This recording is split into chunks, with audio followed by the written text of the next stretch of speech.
Hartini binti Yaakob, Pengarah Jabatan Perangkaan Negeri Sembilan. Jangan lupa bersama dengan saya di program Influencer at Japan Negeri Sembilan.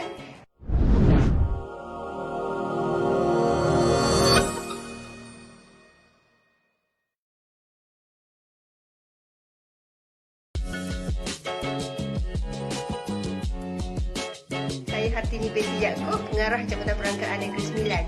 Jangan lupa bersama dengan saya di program Influencer at Japan Negeri Sembilan.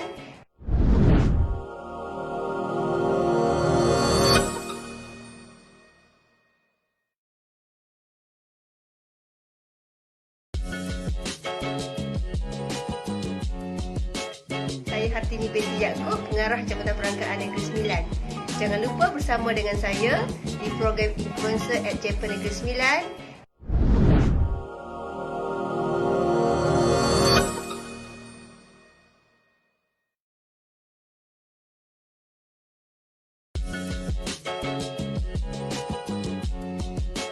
Saya Hartini binti Yaakob, Pengarah Jabatan Perangkaan Negeri Sembilan. Jangan lupa bersama dengan saya di program Influencer at Japan Negeri Sembilan.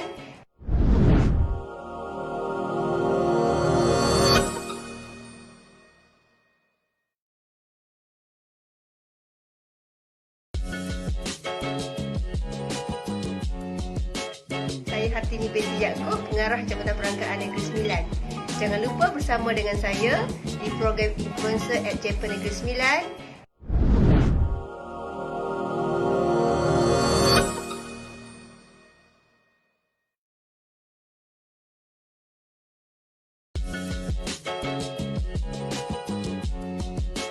Saya Hartini binti Yaakob, Pengarah Jabatan Perangkaan Negeri Sembilan. Jangan lupa bersama dengan saya di program Influencer at Japan Negeri Sembilan.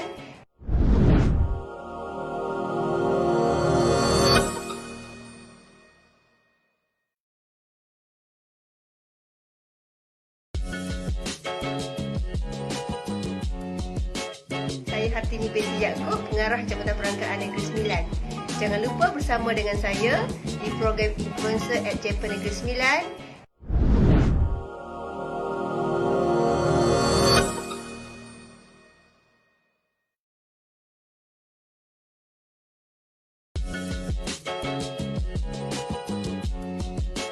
Saya Hartini binti Yaakob, Pengarah Jabatan Perangkaan Negeri Sembilan. Jangan lupa bersama dengan saya di program Influencer at Japan Negeri Sembilan.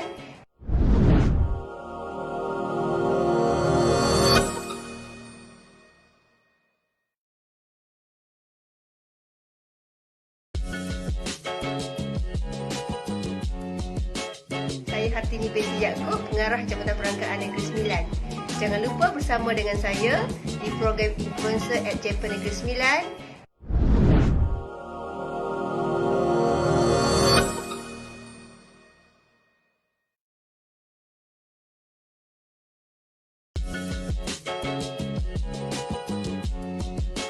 Saya Hartini binti Yaakob, Pengarah Jabatan Perangkaan Negeri Sembilan. Jangan lupa bersama dengan saya di program Influencer at Japan Negeri Sembilan.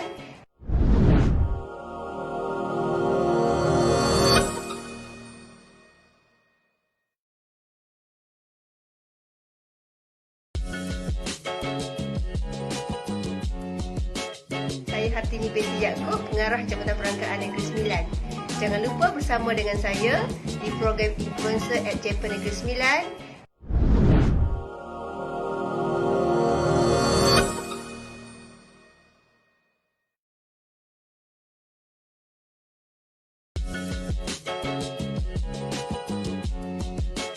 Saya Hartini binti Yaakob, Pengarah Jabatan Perangkaan Negeri Sembilan. Jangan lupa bersama dengan saya di program Influencer at Japan Negeri Sembilan.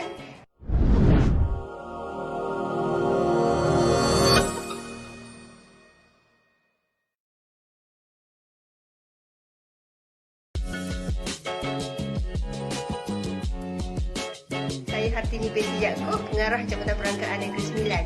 Jangan lupa bersama dengan saya di program Influencer at Japan Negeri Sembilan.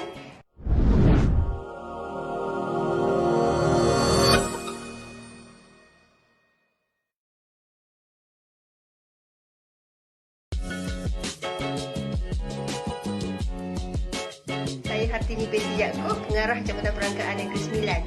Jangan lupa bersama dengan saya di program Influencer at Japan Negeri Sembilan.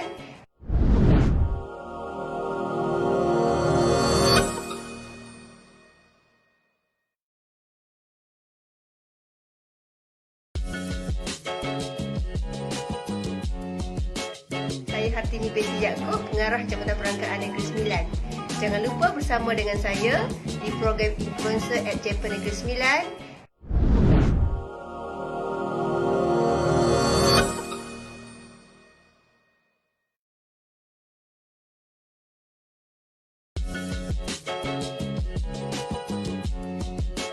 Saya Hartini binti Yaakob, Pengarah Jabatan Perangkaan Negeri Sembilan. Jangan lupa bersama dengan saya di program Influencer at Japan Negeri Sembilan.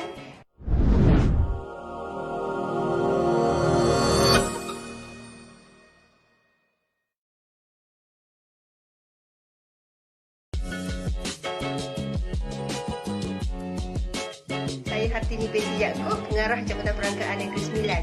Jangan lupa bersama dengan saya di program Influencer at Japan Negeri Sembilan.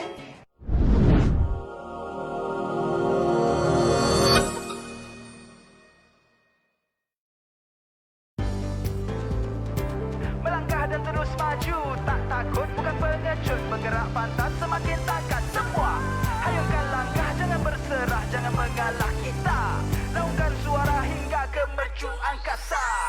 Panci aspirasi negara, penggerak sosioekonomi.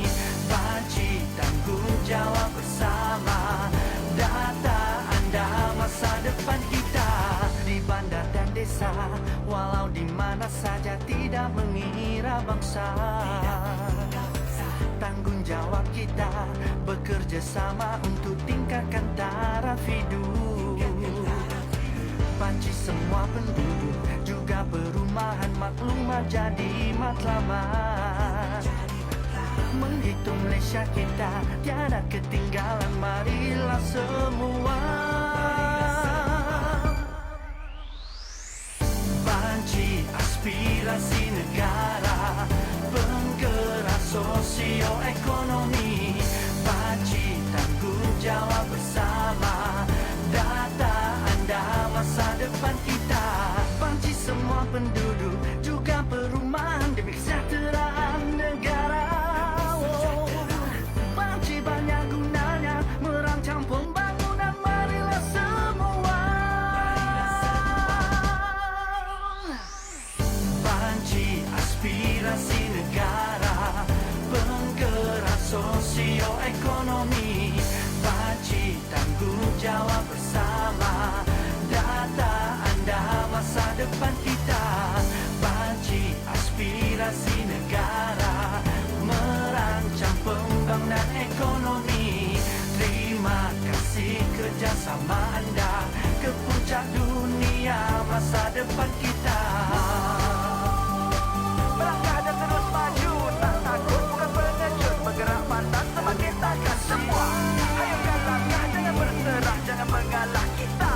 Naungkan suara hingga ke mercu angkasa. Panci aspirasi negara, terima kasih. Menghitung Malaysia kita, makmur aspirasi negara. Marilah kita jayakan, panci tanggung jawab bersama. Menghitung Malaysia kita, menuju masa depan sejahtera. Panci aspirasi negara, penggerak sosioekonomi.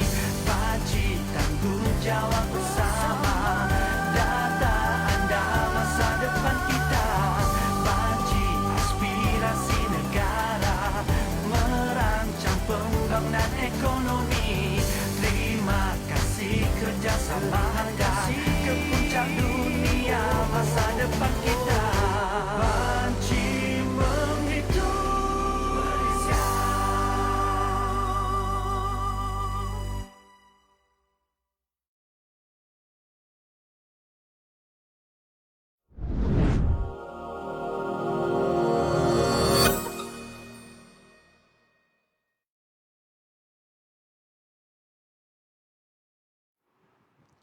Assalamualaikum warahmatullahi wabarakatuh. Salam sejahtera. Bertemu kita sekali lagi dalam Influencer Japan Negeri Sembilan, Influencer at Japan Negeri Sembilan. Kali ini kita akan membincangkan satu topik yang sangat menarik lah, iaitu Banci 2020 dan COVID-19. Sebagaimana kita sedia maklum bahawa sekarang ini Jabatan Perangkaan Malaysia sedang melaksanakan Banci Penduduk dan Perumahan Malaysia.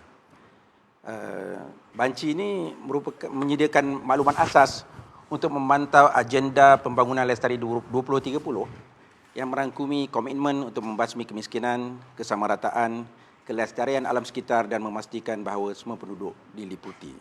Saya suka nak memetik kata-kata yang disampaikan oleh Yang Amat Berhormat Perdana Menteri sewaktu merasmikan pelancaran Hari Banci Malaysia di PICC Putrajaya yang lepas. Menurut beliau, maklumat yang dibekalkan melalui banci ini akan mencorakkan kehidupan generasi pada masa hadapan yang bakal mengemudi negara ke satu tahap yang lebih baik. Jadi dalam program kita kali ini, saya juga mohon kepada semua penonton, kalau ada apa-apa soalan yang nak dikemukakan, bolehlah kemukakan dalam kita punya FB Live Japan Negeri Sembilan.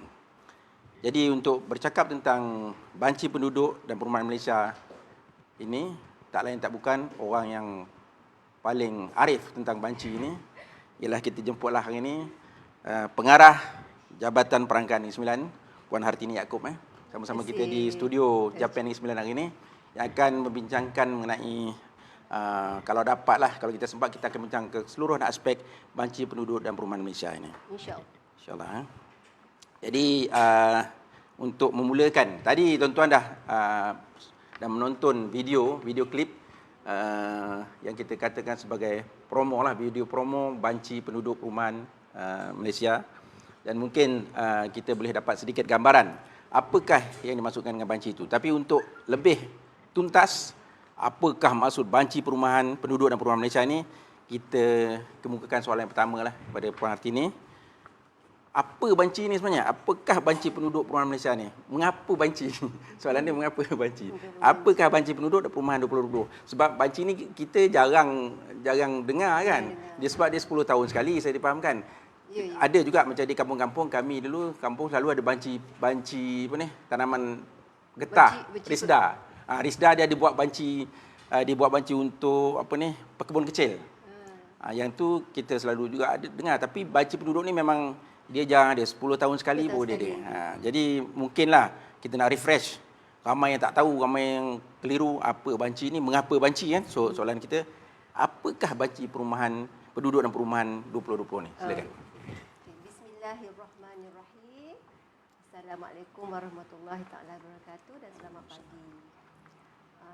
Saya doakan Tuan Haji Shandon sebagai pengarah penerangan Negeri Sembilan serta warga Japan Negeri Sembilan serta para penonton khususnya dikurniakan dengan kesihatan yang baik, okey, dan ceria pada pagi ini ya.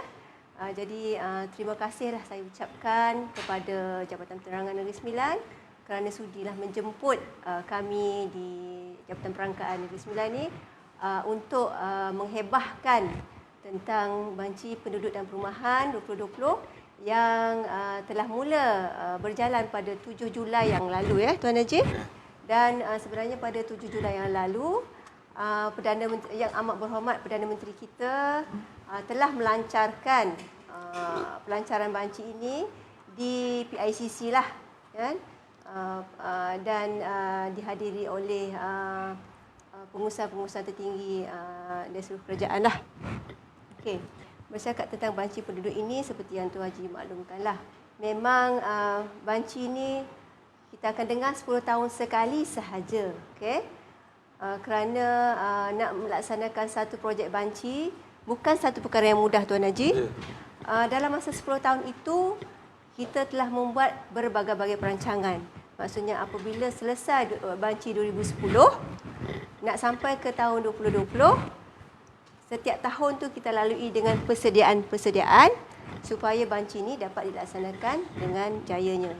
Sebelum itu saya pergi kepada kronologi pelaksanaan banci ini di Malaysia. Sebenarnya kita telah bermula pada tahun banci pertama kita pada tahun 1970 lagi. 20 Kemudian belum lahir lagi. Belum lahir. Saya 76. Oh.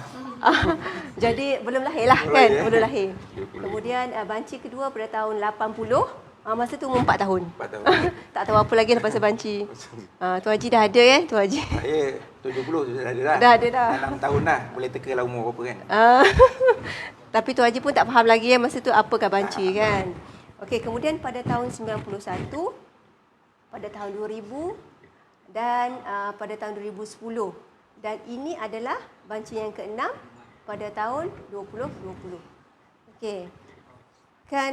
Dan banci ini sebenarnya kita laksanakan meliputi semua kawasan di seluruh Malaysia lah. Semua penduduk Malaysia tidak terkecuali melaksanakan banci ini.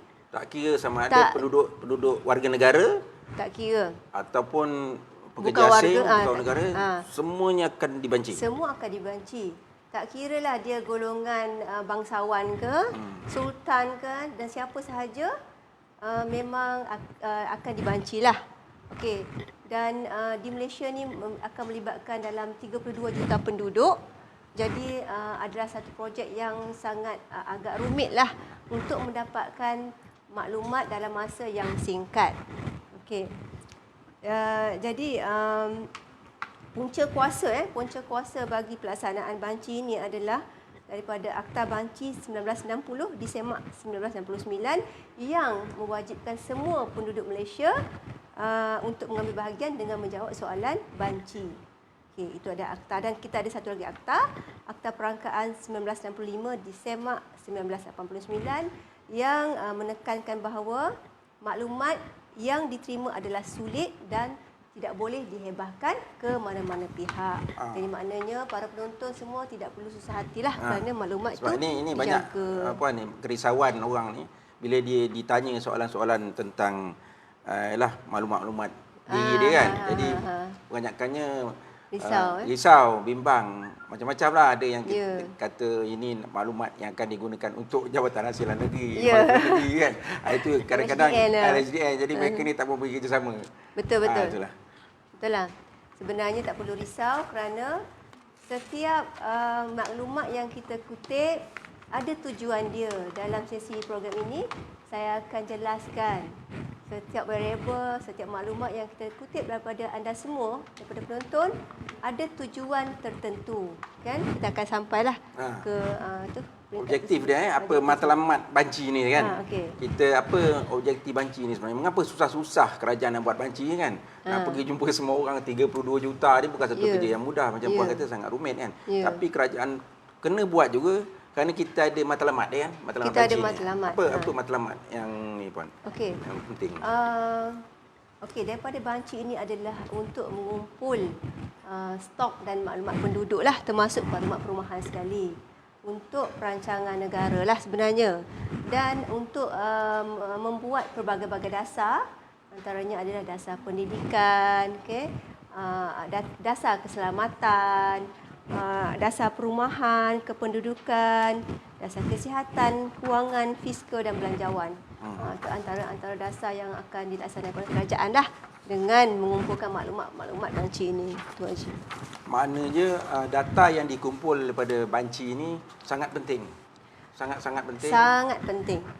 Sangat penting. Untuk kerajaan merangka dasar. Ya. So dasar-dasar yang perlu dilaksanakan lah. Ya. Okey, kalau kita tengok sekarang, kita balik kepada senario sekarang apa kita tahu sekarang ni kita masih lagi dalam PKPP. Akibat daripada pandemik COVID-19 ni, kita buat tajuk kita hari ni banci dan COVID-19. Apa kaitan antara banci ni dengan COVID-19 ni? Memang orang tahulah.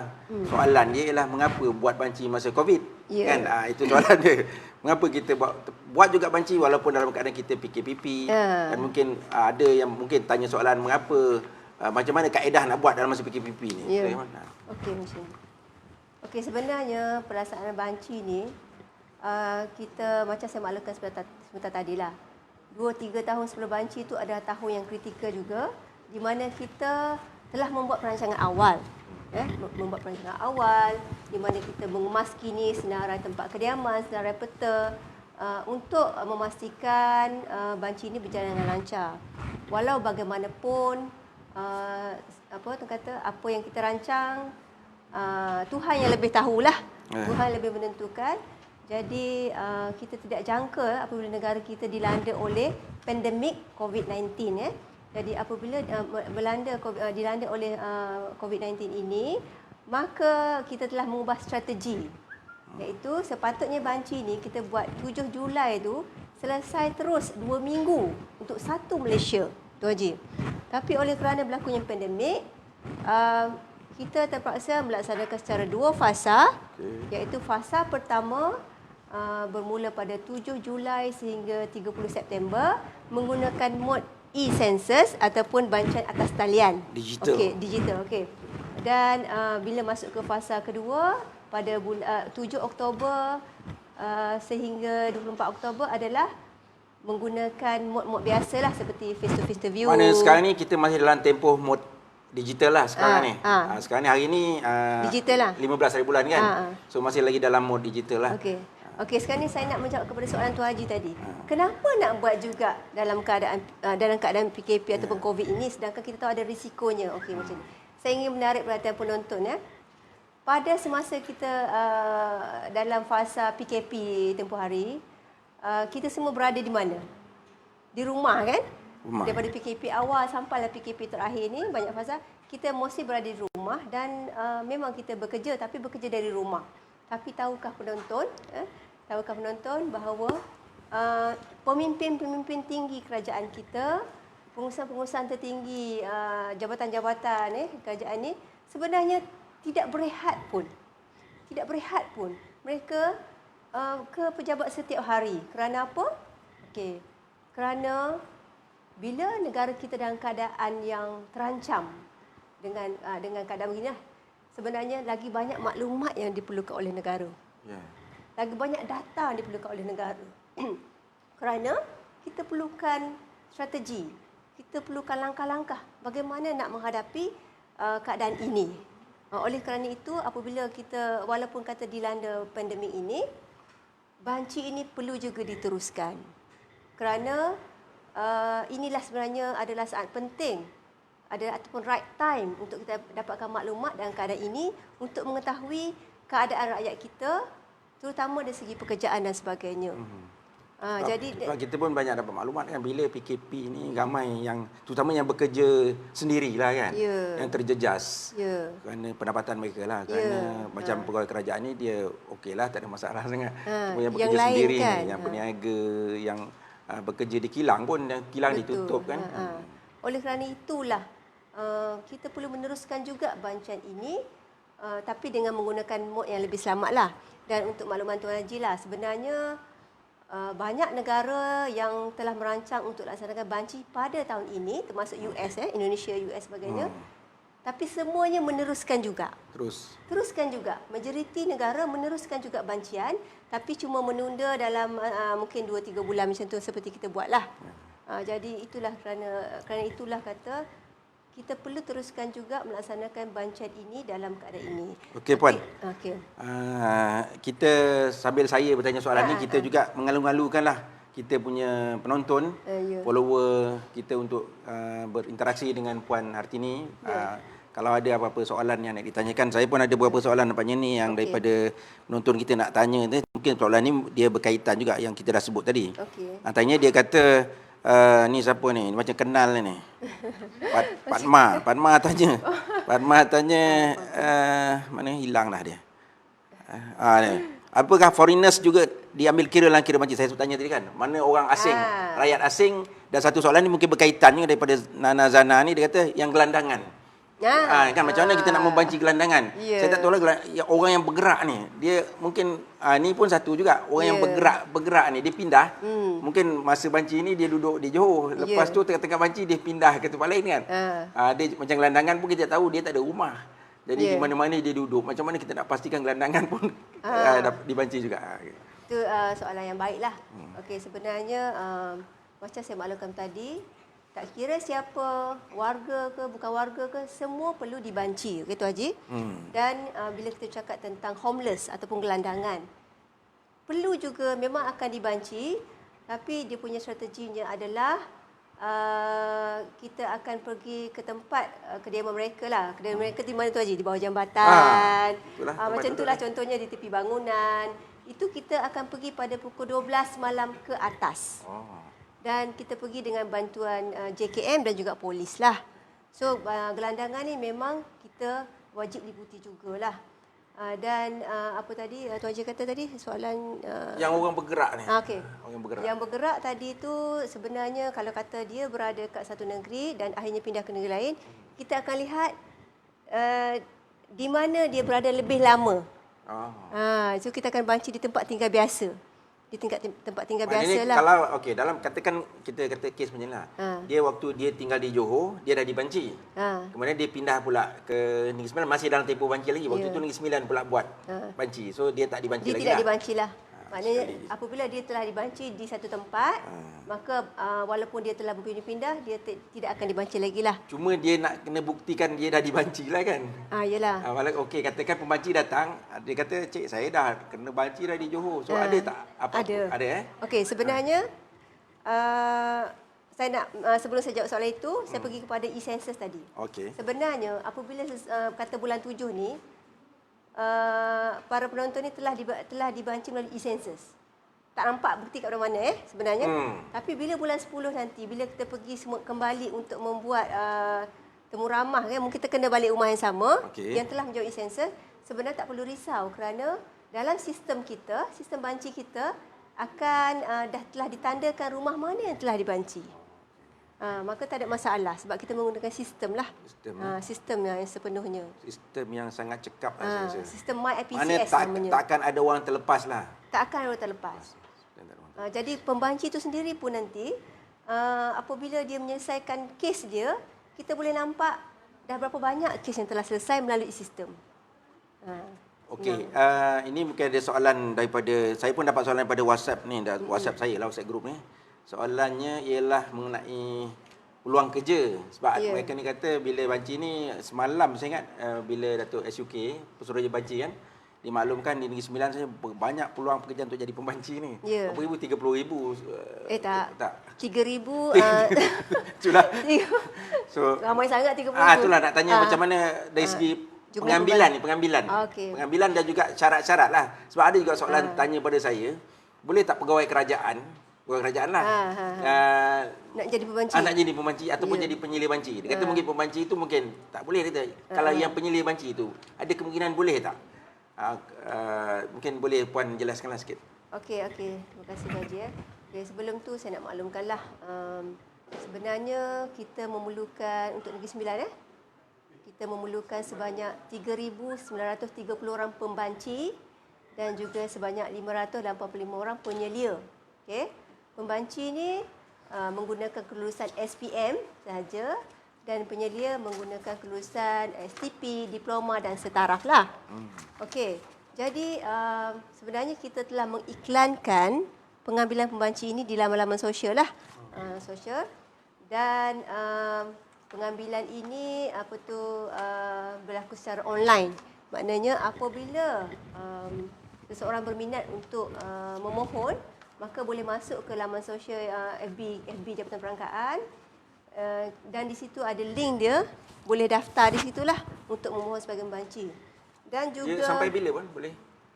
Dia sampai penghujung bulan 8 lah, pada Ogos, hingga hujung Ogos lah pengambilan ini. Dan pengambilan ini sebenarnya berlaku serentak di seluruh negara lah.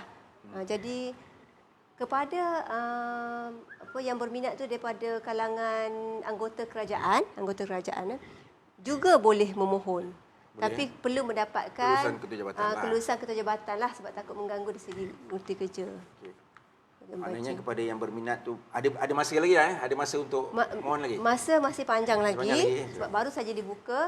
Tapi syarat dia kena tengok penonton, kena ada smartphone dan adalah spek-spek tertentu. Sebab kita menggunakan sistem integrated system di mana memerlukan kecanggihan dari segi gadget. Itu syaratnya. Itu syarat dia lah. Kalau tak ada Kalau ada smartphone, Nokia, kena beli yang lain lah. kalau tak ada smartphone, tak boleh. Tak boleh. Sebab Tak kisah kan, smartphone cak ayam pun tak boleh tak kan. kisah, asalkan smartphone. Tapi ada spek dia lah. Ada berapa RAM semua tu ada Yalah. dinyatakan dalam iklan tu. Maknanya dia boleh, yang boleh apa ni, yang boleh untuk laksanakan yang boleh tugas tu guna lah. internet lah. Ya. Yang boleh guna internet lah. So tadi Puan dah cerita tentang e-census kan. Ada ni e-census ni ramai juga yang tanya lagi ni. Ada juga tanya pasal e-census. Tadi kita dah Puan cerita tentang pelaksanaan e-census kan. Ya. Dari segi liputan e-census ni, boleh tak kita detailkan sikit macam mana e-census ni kita laksanakan dan liputan di Negeri Sembilan ni, liputan kalau dapatlah liputan Negeri Sembilan e-census ni macam mana? Okey, sebenarnya untuk Negeri Sembilan lah, kita sasarkan 70,000 tempat kediaman atau rumah. Kita sasarkan untuk menjawab e-census dan fokusnya kawasan-kawasan yang mempunyai akses internet yang baik lah, seperti Seremban, Nilai PD dan sebagainya. Sebenarnya semua daerah ada, cuma sikit-sikit saja dan fokus pada Seremban, Nilai PD. Okey. Cara kita menyebarkan e-census ni macam ni. Anggota Jabatan Perangkaan sendiri pergi rumah ke Yang ini bukan pembanci. Bukan. Kali ini untuk fasa 1 kita tak menggunakan khidmat pembanci. Belum lagi lah. Belum lagi. Kita menggunakan khidmat anggota tetap. Jadi mereka akan kita sedang menyebarkan postcard e-census ya. Kalau saya boleh tunjuk ni postcard e-census. Ada kita postcard e-census. Mungkin boleh tunjukkan dekat layar lah. Postcard skrin kita. Ni skrin. Dan di sinilah tuan-puan akan menerima ataupun telah menerima ya postcard ini. Di sini terdapat alamat dan juga invitation code. Invitation code ni sebenarnya yang telah kita jana daripada sistem, daripada alamat yang kita dapat daripada tuan-puan lah. Jadi daripada sini tuan-puan boleh masukkan ke dalam sistem e-census dan boleh mula menjawab soalan e-census. Dan jika ada soalan boleh telefon kepada hotline 1888 saya tak nampak sini. Ada nombor dia. 1888-7720 ataupun ada di kad ini nama pembanci dan juga nombor telefon bimbit lah. Jadi tuan-puan boleh menghubungi pegawai yang tertulis dekat kad ini sekiranya ada masalah. So boleh penonton boleh tengoklah kita punya kad tu.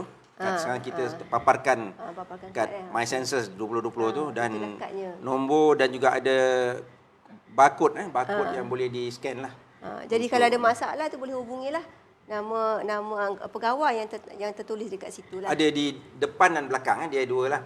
Jadi tuan-tuan nak tengok depan, lepas tu belakang tu ada maklumat yang lebih lanjut di belakang kad tu. Jadi kad ni sekarang sedang dimasukkan dalam inbox peti-peti surat semua penduduk. Betul. Ini adalah langkah-langkah yang kita ambil lah untuk mengelakkan daripada kata berlakunya jangkitan COVID Oleh kerana itulah fasa 1 ini dibuat di mana kita tidak ada kontak yang direct dengan responden lah. Kita meletakkan kad terus di inbox post mereka. Okey, ni ada lagi Puan soalan kita. Okey, kita lalukan lagi kita punya soalan-soalan daripada netizen daripada penonton kita. So, ada satu soalan daripada kejap. Ni dia kejap dia ada, kejap dia tak ada. Jadi skop ada. Okey, daripada Hanafiah double. Assalamualaikum Puan. Soalan ni, kenapa 10 tahun? Apa relevannya, signifikannya 10 tahun sekali kita buat census? Kenapa tak 5 tahun ke 20 tahun ke? Soalan. Okey, sebenarnya ada juga negara yang buat 5 tahun. Ada Bukan kata wajib 10 tahun. Tapi kebanyakan negara di dunia ini telah bersepakat, United Nations lah, bersepakat bahawa 10 tahun adalah yang terbaik lah. Kan? Kerana nak melaksanakan banci ini memerlukan satu kos yang sangat besar. Jumlah peruntukan yang terlalu besar. Peruntukan terlalu besar. Jadi dan nak membuat perancangan ke arah banci pun bukannya ambil masa yang sekejap. Sebenarnya bila kita dah dapat data banci ni pun nak mengeluarkan penerbitan dan sekadar data pun mengambil masa bertahun-tahun. Okey, oleh kerana itu 10 tahun itu telah disepakatkan oleh seluruh dunia lah lebih kurang adalah waktu yang sesuai untuk dilaksanakan banci. Dan juga kita tak perlu risaulah untuk tahun-tahun yang kita tidak banci, sebenarnya kita membuat data ni, kita ada data projection dan juga estimates. Maknanya bila kita buat banci pada tahun 2020, pada tahun 2021, 2022 sampailah kepada tahun 2029, kita ada maklumat unjuran penduduk. Kita ada maklumat unjuran penduduk berdasarkan maklumat kelahiran, kematian, migrasi daripada jabatan JPN lah. Okey. Oleh kerana itu, banci ni kita tak bolehlah kita buat macam kita buat survey biasalah. Kita kena ada jarak masa lah. Okey, ini mungkin soalan terakhir saya sebelum kita rehat sekejap untuk commercial break pun. Okey. Ini soalan ni yang saya dengar lah, ini banyak orang bertanya lah. Dia kata, boleh tak tolong tanyakan kepada perangkaan? Dia kata, mengapa nak buat banci secara manual ni? Kan? Sedangkan dia kata kita ni dalam sistem kita ada data yang besar, ada orang dah kumpul data dalam big data lah, macam lah kan. Digital ni, tapi still perangkaan nak buat juga yang manual ni, pergi jumpa orang ada. Okey, soalan ni dah biasalah kepada kami lah sebenarnya. Okey, itu dimasukkan dengan data pentadbiran sebenarnya. Okey, saya tahu. Kita ada banyak data pentadbiran di negara kita. Kan? Ada daripada JPN, daripada kata immigration, daripada LHM, memang banyak data pentadbiran. Tetapi kalau contoh kata data JPN lah, data-data ini memang bagus kepada, tak dinafikan lah, memang bagus kepada negara kita dan beri banyak sumbangannya. Tetapi maklumat yang ada dalam data JPN adalah terhad. Maksudnya yang kita nak dapatkan daripada untuk dapatkan dasar, segala dasar ni tak ada dalam data tersebut. Data pentadbiran kita memang banyak. Tapi untuk purposely untuk banci ni tak ada. Tak ada sebab tak menepati lah. Tak menepati. Kerana untuk banci ni sendiri, kita kerajaan nak buat dasar warga emas. Contoh, dasar warga emas, lepas tu dasar kata keselamatan, kesihatan. Kalau daripada data-data pentadbiran sedia ada, tak ada semua maklumat tersebut. Memang kita akan dapatkan data yang terkini lah. Oleh itulah kita perlu juga melaksanakan banci ini. Okey. So itulah dia para penonton sekalian, mengenai kita dah tanya Puan Hartini tentang mengapa banci dan soalan-soalan daripada saya masih lagi mengalu-alukan semua para penonton untuk sama-sama berinteraksi dengan kita di sini tentang banci penduduk dan perumahan 2020 ini. Bersama dengan kita sekali lagi ialah Puan Hartini Yaakob, pengarah Jabatan Perangkaan Negeri Sembilan, untuk menjelaskan tentang apa saja yang tuan-tuan nak tahu tentang banci. InsyaAllah kita cuba beri penjelasan dan juga penerangan yang telus lah. Terbaiklah. Yang terbaik tentang banci ini. Dan mungkin selepas kita berehat sekejap lagi Puan, mungkin kita nak tanya soalan tentang cabaran pembanci ni. Apa cabaran waktu melaksanakan banci. Tapi sebelum tu kita rehat sekejap, kita tengok commercial break, ada video. Tengok video untuk tuan-tuan sama-sama. Saya dipahamkan ini video ni dilakonkan sendiri oleh anggota Jabatan Perangkaan Negeri Sembilan di Kampung Poning nama. Tengok Poning tak Poning kita nak beritahu ni. Silakan.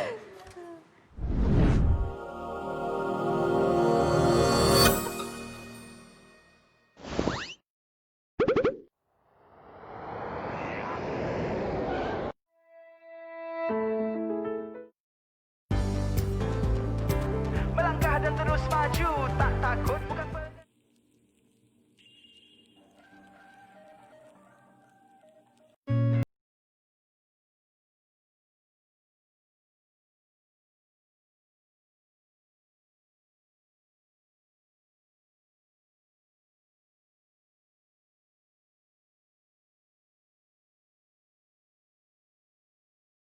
Namanya Den. Orang kampung panggil Den Bongi. Pantang togo sikit, nak bongi ko joe. Yang ni pula maknya sidah. Bini pada Den Bongi. Tak dolah bongi bona. Oi pekan, naik basika. Tengah hari, tengah panen. Bang, apa lah pipokan naik basikal lah? Kan ada motorkar. Ada nak nyanyi pun tak boleh ke? Aduh, hai. Asyik nak bongi kau kerja orang tua ni.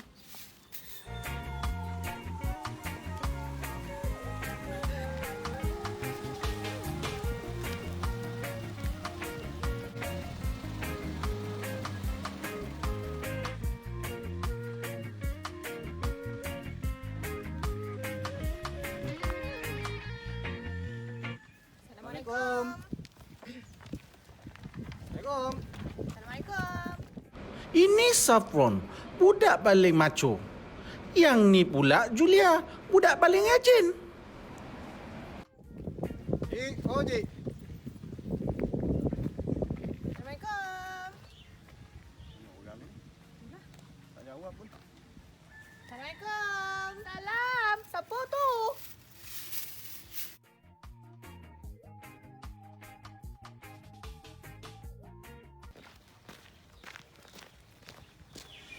Puan Khairil ni.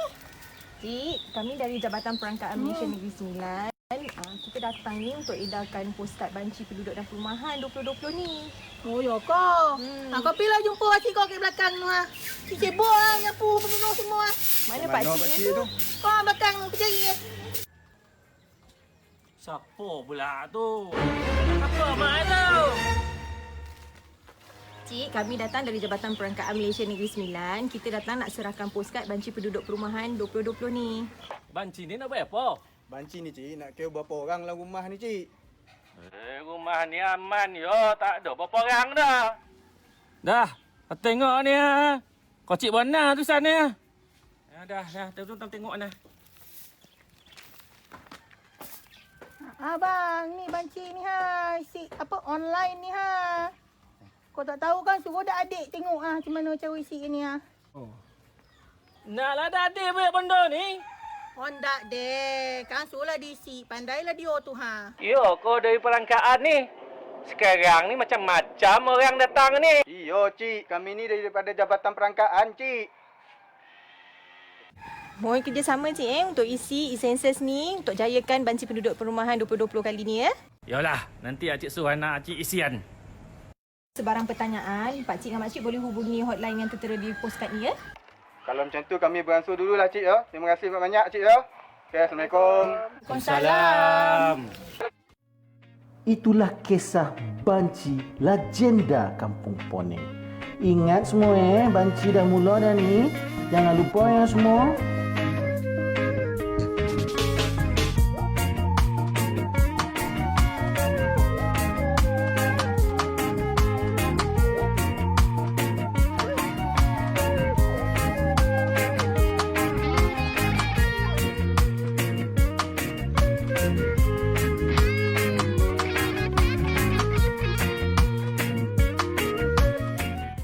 Baik, penonton sekarang kita kembali semula ke Influencer at Japan Negeri Sembilan. Bersama-sama saya, Puan Hartini Yaakob, Pengarah Jabatan Perangkaan Negeri Sembilan. So sebelum kita teruskan soalan Puan, ada beberapa soalan daripada penonton yang tanya ni. Menarik juga soalan ni. Pertamanya dia kata ni daripada Udin Seromban. Kalau Udin Seromban tu memang orang Seromban tu kan.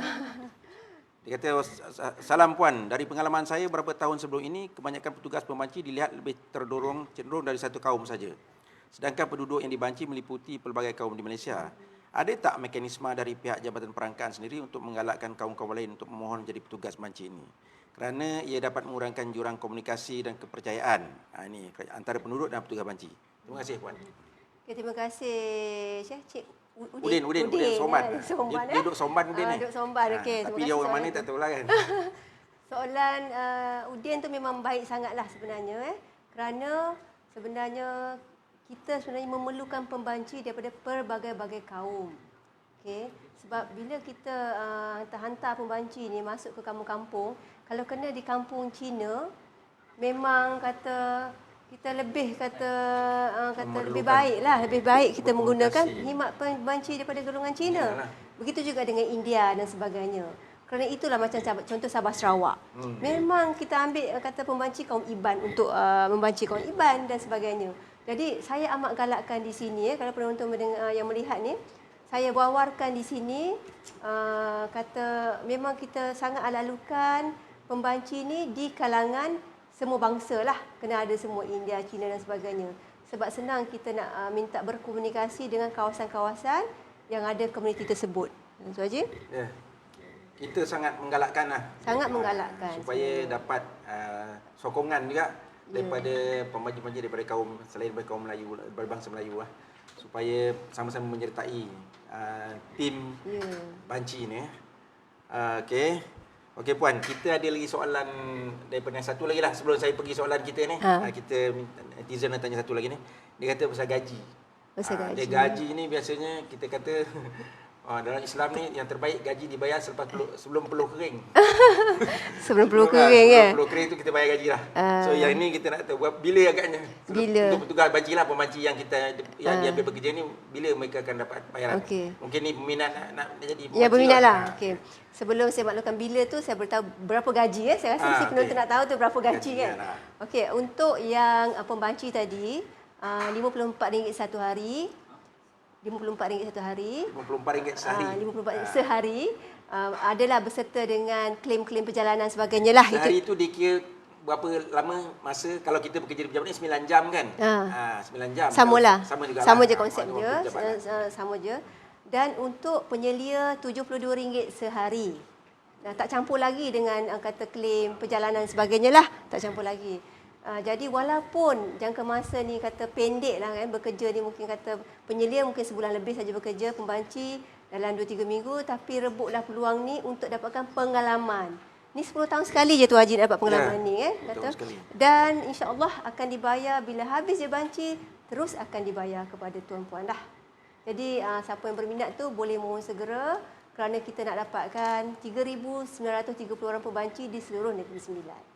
Tapi kalau boleh, mohonlah bekerja untuk daerah tuan-puan sendiri kerana kata local knowledge tu ada, senang berkomunikasi dengan penduduk lah. Itu dia punya advantage lah kan. Kelebihan maknanya kalau dia penduduk tempatan lebih mudah. Lebih mudah. Melaksanakan tugas. Kalau kampung ni sendiri lagi baik. Baik Puan, kita teruskan dengan soalan berikutnya. Ini saya rasa yang paling penting, sangat penting jugalah soalan ni. Dari segi data ni.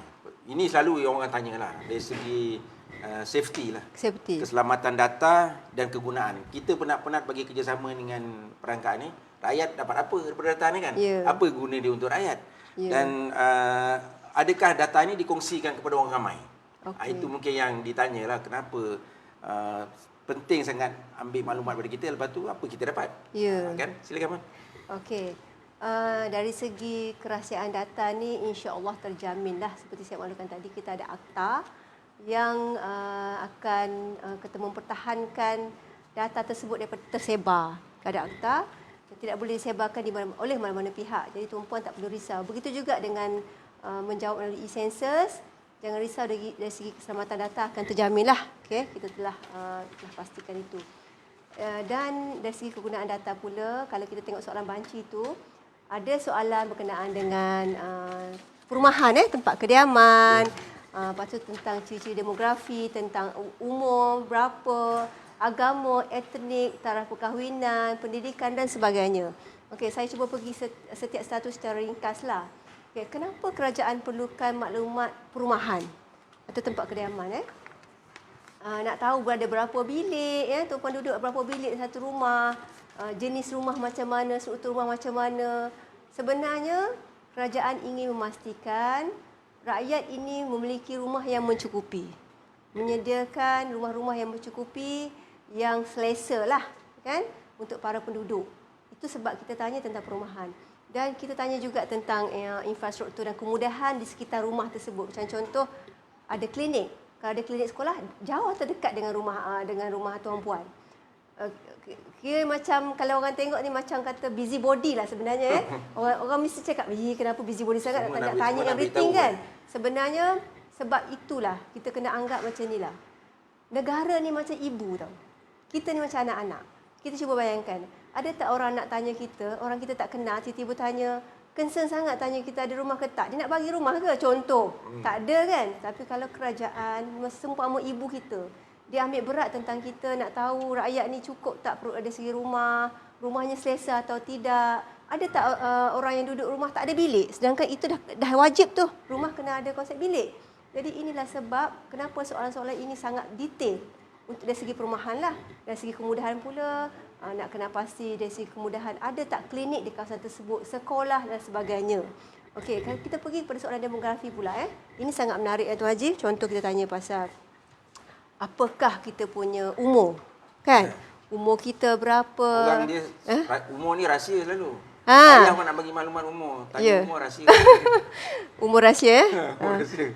Umur status Tapi perkahwinan. itu soalan yang mesti ditanya. Mesti ditanya. Tapi saya rasa umur tak rahsia sangat. Pendapatan. Nah, itu yang takut tu. Pendapatan ni antara Pendapatan perkara ni yang takut dirahsiakan. Pendidikan tu okeylah. Jadi dari segi maklumat demografi ni Tuan Haji, yang saya nampak paling signifikan adalah umur. Kenapa kerajaan nak tahu sangat umur kita? Kan? Sebab rakyat ni adalah aset negara dari segi sumber tenaga. Kita ni semua adalah sumber tenaga kepada negara untuk menjana ekonomi Tuan Haji. Jadi contoh kalau kata negara kita tahu dah yang berumur sekian-sekian banyak ni. Jadi dia akan lihat dari segi sumber tenaga buruhnya macam mana. Contoh kalau kata kita ni negara yang dah menua, aged society, aged country. Maknanya ramai golongan tua, maknanya kerajaan kena membuat perancangan lain lah. Dasar dan sebagainya, dasar warga emas dan sebagainya. Okey, dari segi umur juga, contoh kata kita tengok ramai yang berumur golongan yang kanak-kanak. Maka kena sediakan banyak tadika, sekolah-sekolah dan sebagainya. Maka sebenarnya maklumat demografi ni adalah bertujuan untuk negara kita merancang berapa banyak kemudahan yang perlu disediakan oleh kerajaan kepada kita lah. Contoh sekolah dan sebagainya lah. Itu sebab maklumat ni sangat penting kepada kita. Okay. Dan dari segi contoh maklumat kesihatan. Kan? Kali ini tak sama dengan soalan banci pada tahun 2010 dan sebelumnya. Ada ditanyakan tentang anda sihat ke tak sihat? Kan? Pasal ada penyakit tak ada penyakit. Senaman ke tak senaman? Itu soalan dulu ke sekarang? Sekarang. Dulu tak tanya. Dulu tak tanya. Jadi kerajaan lebih perhatianlah sekarang ni. Tanya sampai sihat tak sihat kan. Jadi apa tujuan dia? Sebenarnya adalah kerana untuk melihat dari segi kalau kata ramai yang sakit, adakah mencukupi? Hospital, klinik, doktor. Kemudian perubatan. Pakar perubatan kita cukup tak cukup, jururawat dan sebagainya. Itu sebab kita tanyakan soalan-soalan beginilah. Dan kita tanya juga dari segi rakyat sendiri suka bersenam tak bersenam tu semua ada. Jadi ada. Sebab nanti ada analisis akan dibuatlah berkaitan dengan kata orang bersenam tak bersenam ni adakah menyumbang kepada penyakit sebagainya. Banyak kajian-kajian akan dilaksanakan lah daripada data-data ini sebenarnya. Kemudian dari segi hubungan sosial pun tanya juga. Adakah anda makan dengan keluarga berapa kali sehari? Itu pun dia tanya juga. Itu nak dapatkan data keluarga bahagia. Ya betul. Jadi apabila kata kerajaan melihat kata semakin teruklah hubungan sosial di antara rakyat ni kan, maka mungkin akan diwujudkan program-program yang baik. Program-program yang baik untuk merapatkan balik kekeluargaan lah. Jadi sebenarnya sangat banyak aspek-aspek penting yang kita boleh dapat daripada data banci ini. Dan satu perkara yang saya nak sentuh jugalah maklumat warga emas. Okey? Maklumat warga emas di mana kalau untuk makluman penonton negara kita sekarang ni telah kata ke arah aged society. Kan, aged society. Kita telah mencapai aging society pada tahun 2020 Tuan Haji. Kita dah aging dah pada tahun ni, kita dah berapa peratus ada data dia macam ni. Aging society ni maknanya apabila golongan yang 65 tahun ke atas telah capai 7% daripada population.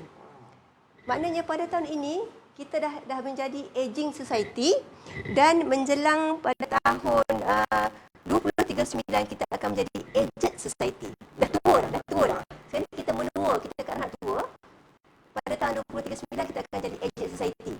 Tapi untuk negeri Sembilan sebenarnya kita dah lama aging kita pada tahun 2016. Maknanya orang ni 9 lebih panjang umur lah. Masuk data. Ya. Jadi Negeri Sembilan 2016 aging society dan kita akan jadi aged society pada tahun 2042 untuk Negeri Sembilan. So kalau nak panjang umur datang Negeri Sembilan lah. Tak panjang. Itulah sebab pentingnya data banci ni lah untuk kita melihat ni. Jadi negara kita boleh melihat dari segi aspek kebajikan dan keperluan golongan warga emas inilah. Itulah sebab perlunya kepada maklumat banci ini. Ya, tuan-tuan untuk sekalian, banyak sebenarnya faedah-faedah daripada banci ini untuk kita. Akhirnya data-data ini digunakan sebenarnya untuk kebaikan rakyat. Ya. Untuk sistem rawatan kesihatan, perumahan. Inilah sebenarnya yang sangat perlu kita melaksanakan banci ini. Jadi tadi Puan, sebelum kita berhenti rehat tadi, saya kata saya nak tanya tentang cabaran kan. Cabaran pemanci lah. Ya. Sebab kita pun dengar cerita macam-macam, kata pemanci ni macam-macam lah kita dengar. Dan kita pun ada soalan ni berkaitan juga soalan ni sebenarnya. Saya fikir soalan ni berkaitan dengan cabaran yang akan mungkin Puan akan jawab sebentar lagi. Daripada Cik Razali Ismail ni, dia kata kalaulah penduduk mana orang yang dibanci tak mau beri kerjasama, adakah apa-apa tindakan yang boleh diambil? Ni tak nak jawab, tak nak tanya soalan ataupun saja tak nak buka pintu rumah. Kan dia banci, dia tahu dah banci datang tu. Tapi tak nak buka pintu. Apa yang ada tak apa-apa lah yang tindakan ataupun mungkin peruntukan undang-undang yang boleh dikenakan kepada inilah yang tak bekerja sama. Mungkin ini termasuk dalam antara cabaran-cabaran yang perlu dihadapi oleh pemanci juga. Silakan, Mak. Okey, terima kasih. Okey, itulah daripada segi kerjasama tu sebenarnya sebenarnya kita dalam akta kita tu kita lebih menekan kepada data tu tidak boleh disebarkan. Lebih kepada kita protect kepada responden sebenarnya, tetapi dalam akta tu sendiri sebenarnya ada jika tidak memberikan kerjasama, memang adalah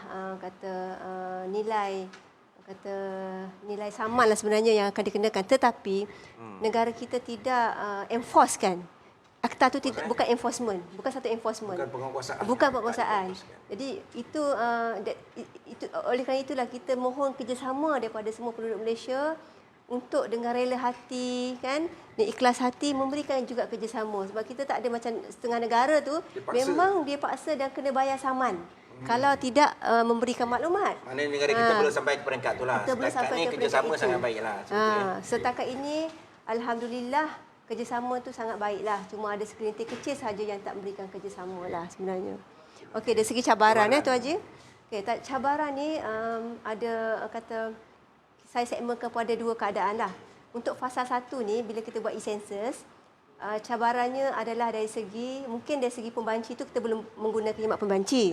Okey, tapi cabarannya adalah dari segi penerimaan rakyat terhadap modernisasi pengumpulan data secara digital ini. Kalau biasa kan kita secara borang kan, menggunakan borang secara manual, tapi apabila kita telah menggunakan sistem begini, maka timbul kesukaran di kalangan responden di mana mungkin yang bukan biasa dengan IT, tak biasa dengan internet dan sebagainya, dan dah biasa dengan menggunakan borang.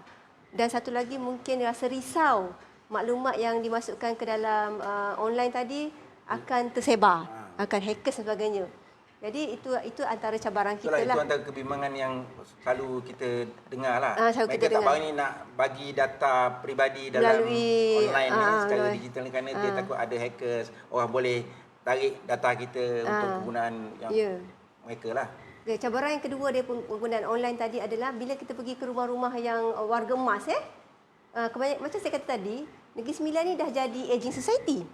Memang ramailah kalau kita pergi ke rumah, memang ramai yang warga-warga emas. Jadi memang itu dah tentu mereka tidak boleh menjawab secara e-census. Okey, pergi kepada fasa 2. Okay? Fasa 2 ni kita buat secara bersemuka, di mana kita menggunakan borang, kita menggunakan tablet, ada cara-cara lah. Menggunakan tablet ni kita panggil menggunakan KAPI, Computer Assisted Personal Interview, di mana pembanci akan berhadapan dengan responden dan akan terus memasukkan maklumat itu direct kepada tablet tersebut. Okey, dan menggunakan borang pun sama jugalah, bersemuka dan juga akan terus menandakan pada borang. Okey, cabaran pembanci yang di peringkat fasa 2 ni sangat besar ya tuan-puan. Sebelum tuan-puan bahas nak jadi pembanci lah. Antara cabarannya adalah ketidakpercayaan mungkin oleh rakyat terhadap kata orang yang datang ke rumah tersebut. Sebab sekarang ni kita tengok banyak kata scammers, banyak penjenayah yang menyamar pakai baju TNB, polis dan sebagainya. Saya baru nak tanya tapi Puan dah jawab. Sebab ni pun ada orang takut kan. Dia kata nanti semua boleh buat. Dia bawa lah menyamar buat kad pembaji. Dia pergi rumah sebenarnya. Pistol pun dia boleh bawa. Semua. Mereka penjenayah. Yang ni macam mana mengatasi. Nak mengatasi. Dia orang kata boleh ke kita bagi betul ke? Nak membuktikan ini memang sahih ialah daripada Jabatan Perangkaan. Okey Tuan Haji.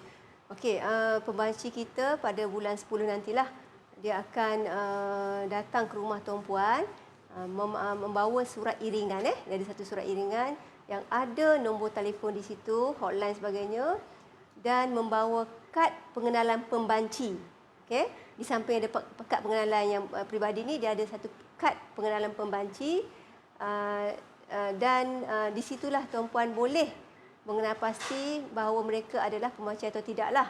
Jadi jika tidak yakin dengan kedatangan mereka, boleh menghubungi nombor hotline yang dipaparkan ataupun nama pegawai yang kita tuliskan dalam surat iringan tersebut.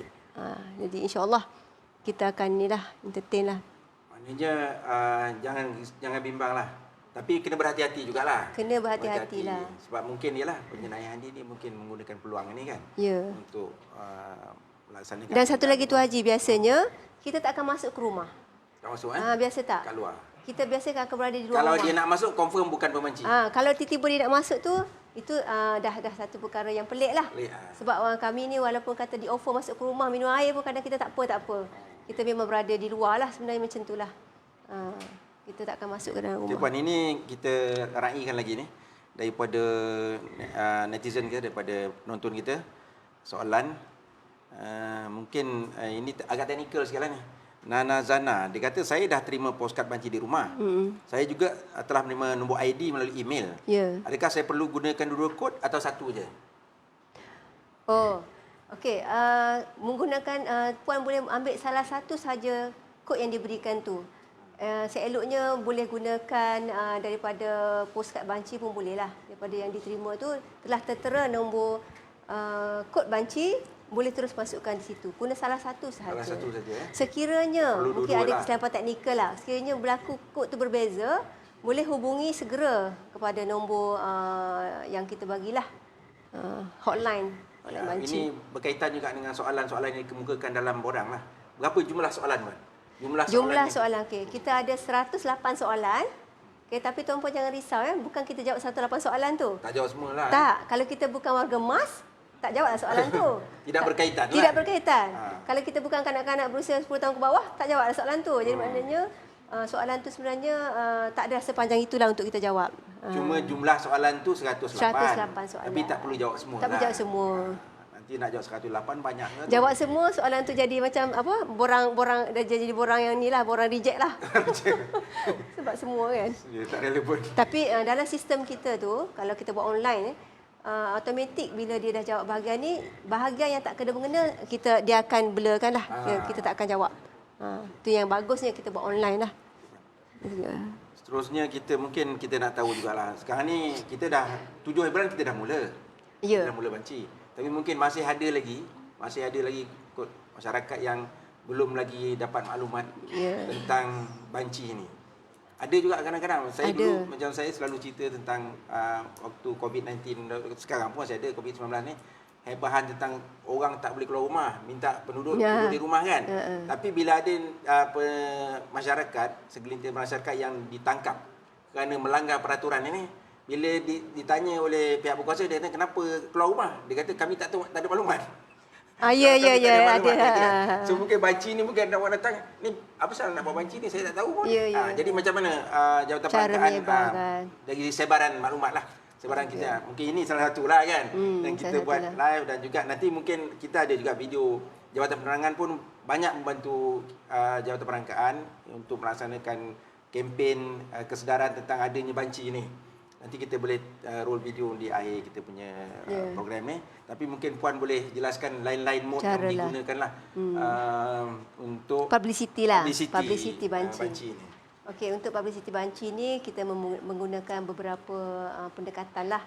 Yang mana yang kita boleh buat, kita buat Antaranya adalah melalui media sosial dan media elektronik lah. Okey, di mana macam kita sebarkan melalui radio, melalui berita macam berita RTM sebagainya. Dan macam inilah macam program media elektronik. Macam program macam ni pun sangat baguslah kerana kita boleh sebarkan. Kemudian kita sebarkan melalui survey-survey rutin yang kita buat untuk makluman tuan-puan. Jabatan Perangkaan ni selain pada buat banci ni, kita tetap melaksanakan survey-survey rutin kita di mana anggota perangkaan turun ke lapangan, turun ke rumah tuan-puan untuk laksanakan survey-survey rutin seperti survey tenaga buruh dan sebagainya. Jadi daripada survey-survey inilah kita sebarkan secara tak langsung, kita sebarkanlah maklumat-maklumat ini bahawa banci ini sedang dilaksanakan. Begitu juga dengan survey-survey kepada pertubuhan. Kita ada buat survey untuk ekonomi. Jadi apabila berjumpa dengan responden ataupun kita emailkan sekali, kita maklumkan sekali tentang pelaksanaan banci ini. Jadi dari segi dari segi macam kita meletakkan banner sebagainya tu memang kita buatlah di daerah-daerah tertentu, kita letakkan banner, banting dan sebagainya. Jadi apa sahaja cara yang kita boleh buat, kita buat untuk menyebarkan banci ini. Jadi harapnya tuan-puan yang menonton ni boleh sama-sama tolong maklumkanlah kepada keluarga, kepada jiran sahabat bahawa banci ini sedang dilaksanakan bukan di Negeri Sembilan sahaja tau, di seluruh Malaysia. Di seluruh Malaysia. Sehinggalah habis pada bulan 10 inilah. Cuma ni ada juga soalan ni. Soalan dia tanya ke saya di WhatsApp group. Dia kata kita ada remote area, kawasan-kawasan yang terpencil kan. Terpencil orang asli lah. Tapi sekarang ni orang asli tak adalah semua terpencil kan. Tak ada. Negeri Sembilan tak sangat lah. Kalau Pahang, Pahang. Saya ingat duduk kampung dia pun tepi jalan. Tapi ada tak kemungkinan orang asli pun akan dibanci juga? Ya, wajib. Yang duduk kata memang tak dapat dihubungi, kata memang sukar dihubungi ataupun mereka pun tak boleh sangat berkomunikasi dengan kita. Kita datang dia lari. Tapi still akan dibanci juga. Akan wajib dibanci. Okey. Saya tambah sikitlah pasal orang asli ni. Sebenarnya sebelum kita buat banci ni, kita telah berhubung dengan pihak JAKWA. Pihak JAKWA lah yang banyak membantu kita, di mana pertama sekali pihak JAKWA lah yang menemukan kita ataupun menjadi orang tengah dengan tok-tok batin lah. Jadi pemudah cara lah kata kan. Jadi bila banci ni dibuat, kita akan, tapi untuk esensi ni tak melibatkan orang asli lagi. Untuk bulan 10 nanti kita akan masuk ke kampung-kampung orang asli. Dan di situlah kita akan laksanakan banci dengan bantuan pegawai JAKWA. Baik Puan, terima kasih. Sementara itu kita roll video ini yang saya sebut tadilah. Jabatan Penerangan apa sumbangan membantu kita menyebarkan Jabatan banci. Penerangan menyebarluaskan maklumat tentang banci ini. Kita ada untuk makluman netizen menonton kita di jabatan kita ada panggil IOW. IOW ni maksudnya Info on Wheels. Maknanya kita punya kenderaan Jabatan Penerangan yang kita panggil unit bergerak jabatan ini pergi ke seluruh ceruk rantau di Negeri Sembilan ini, kita buat hebahan. Dan kita boleh tengoklah ni kita punya video yang kita rakam. Silakan.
Jabatan Perangkaan Malaysia akan melaksanakan banci penduduk dan perumahan.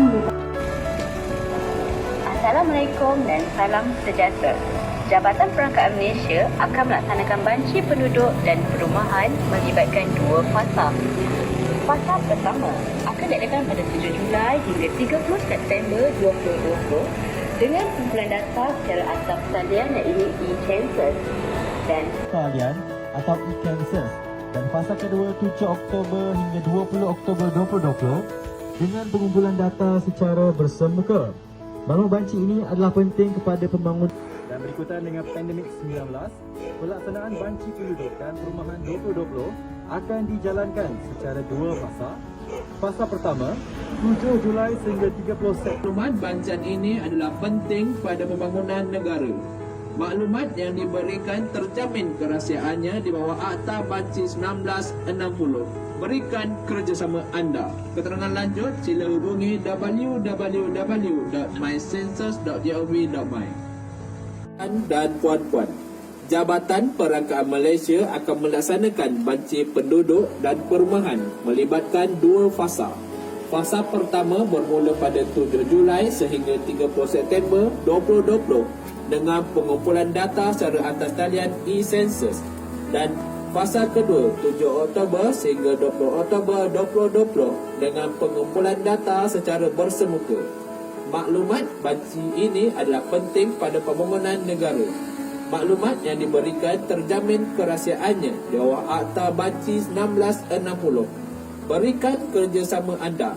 Keterangan lanjut sila layari www. Baik, terima kasih. Kita kembali semula ke arena soal jawab kita tentang banci penduduk dan perumahan 2020 bersama dengan pengarah Jabatan Perangkaan Negeri Sembilan Puan Hartini Yaakob. So ini kita raikan satu lagi soalan Puan daripada kita punya penonton ini, nama dia Hakak Ping. Jangan kata Hakak nak tanya Jadi Hakak pun nak tanya juga. Dia kata berapa lama anggaran masa, estimate masa untuk menjawab soalan banci? Lama ke? Sampai sejam 2 jam kan? Kan? Berapa lama Puan? Okey, kalau sebenarnya bergantung kepada jumlah ahli serumah tuan-puan lah. Saya boleh bagilah anggaran kalau ada 4 orang ahli serumah termasuk anak dalam lebih kurang 30 minit sahajalah sebenarnya. Tapi kalau lagi ramai yang tinggal tu lagi ambil masa lah sebenarnya. Lebih kurang macam sebab tu. Banyak soalan lagi akan ditanya kan? Banyak soalan. Sebab setiap orang akan ditanya soalan. Ya. Cuma untuk yang ni pun saya tanya-tanya juga ni Puan. Yang okey kita tanya banci ni kita tanya soalan kan? Ya. Tanya soalan. Jadi ada yang kecil-kecil ni baby itu perlu jawab kan. Itu pun dibanci kan? Kita banci semua kan? Baby tu kita tak boleh tanya lah sebab dia pun tak boleh bagi jawapan kan. Sebenarnya kita akan kira dia tetapi soalan-soalan yang berkaitan itu akan dijawab oleh ibu bapa lah. Berkaitan lah. Yang mungkin influencer @Japan Negeri Sembilan pada kali ini. Saya sekali lagi ucap terima kasih banyak-banyak kepada semualah penonton yang bekerja bersama-sama kita bertanyakan soalan bersama Puan Hartini Yaakob, pengarah perangkaan. Dan saya fikir apa yang kita bincangkan ini sudah mencakupi keseluruhan aspek tentang banci penduduk dan perumahan 2020 khususnya di Negeri Sembilan. Dan saya kalau lagi masih ada soalan mungkin tuan-tuan boleh lagi berhubung dengan berhubung teruslah dengan kita lah. Cuma ialah akhir katalah sebelum kita tutup perbincangan kita pada pagi ini, mungkin ada harapan yang Puan nak sampaikan kepada penonton kita, apa harapan tentang banci ini dan mungkin ada pesanan ke apa-apa nak disampaikanlah, silakan. Okey tu tuan-puan saya sebagai pengarah Jabatan Perangkaan Negeri Sembilan sangat mengharapkanlah kerjasama yang sepenuhnya daripada tuan-puan semua, daripada penonton semua untuk melaksanakan tugas anda sebagai rakyat Malaysia lah. Kerana seperti saya maklumkan sebelum ini, maklumat-maklumat ini adalah untuk tuan-puan juga, adalah untuk anda semua juga, untuk kebaikan kita juga. Jadi sekiranya ada pembanci yang datang pada bulan 10 nanti ataupun yang mendapat kad e-census sekarang, mohon kerjasama baik daripada anda semua untuk memberikan kerjasama yang baiklah. Sekiranya ada masalah, jangan ragu-ragu untuk menghubungi kami semula. Itu saja. Ya, itu dia pesanan daripada pengarah Perangkaan Negeri Sembilan. Dan saya sekali lagi bagi pihak influencer Japan Negeri Sembilan mengucapkan terima kasih kepada Puan Hartini Yaakob, pengarah Jabatan Perangkaan Negeri Sembilan atas perkongsian penjelasan, penerangan, pencerahan yang telah diberikan sepanjang kita berinteraksi selama sejam ini. Dan juga kita sudah pun melihat video, beberapa video tadilah yang mungkin boleh memberikan kita lebih kefahaman tentang banci penduduk dan perumahan 2020 ini. Seterusnya saya sekali lagi juga ucapkan terima kasih kepada semua penonton, kita punya follower, likers yang sama-sama menanyakan soalan dan sama-sama menonton. Mungkin ini boleh disebarluaskan lagi kepada sesiapa saja untuk terus memberikan maklumat tentang banci penduduk dan perumahan 2020 yang sedang dilaksanakan oleh Jabatan Perangkat Malaysia. Dan sebelum saya tutup, saya nak pesanan yang sama, kita belum menang lagi. Kita masih lagi dalam pandemik COVID-19. Kita masih dalam PKPP. So ingat, elakkan 3S dan buat 3W. So kita jaga kita mesti menang. Sekian, wabillahi taufiq wal hidayah. Wassalamualaikum warahmatullahi wabarakatuh.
Assalamualaikum semua. Wari gombang Muswat ya.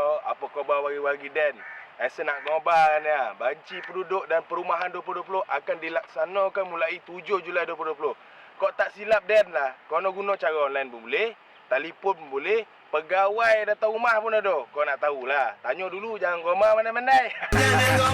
Lagu tak apa, kita cakap depan-depan je lah biar kasih tahu orang kan. Apa yang penting, tolong bagi kerjasama ya. Untuk apa banci ni? Banci ni kita nak kira berapa jumlah penduduk dan perumahan satu Malaysia khasnya bagi warga negeri. Kono ambil tahu. Bukan apa, untuk pembangunan negara juga. Akhir kata daripada Dan, data dan masa depan kita, ayuh kita jayakan. Terima kasih ya.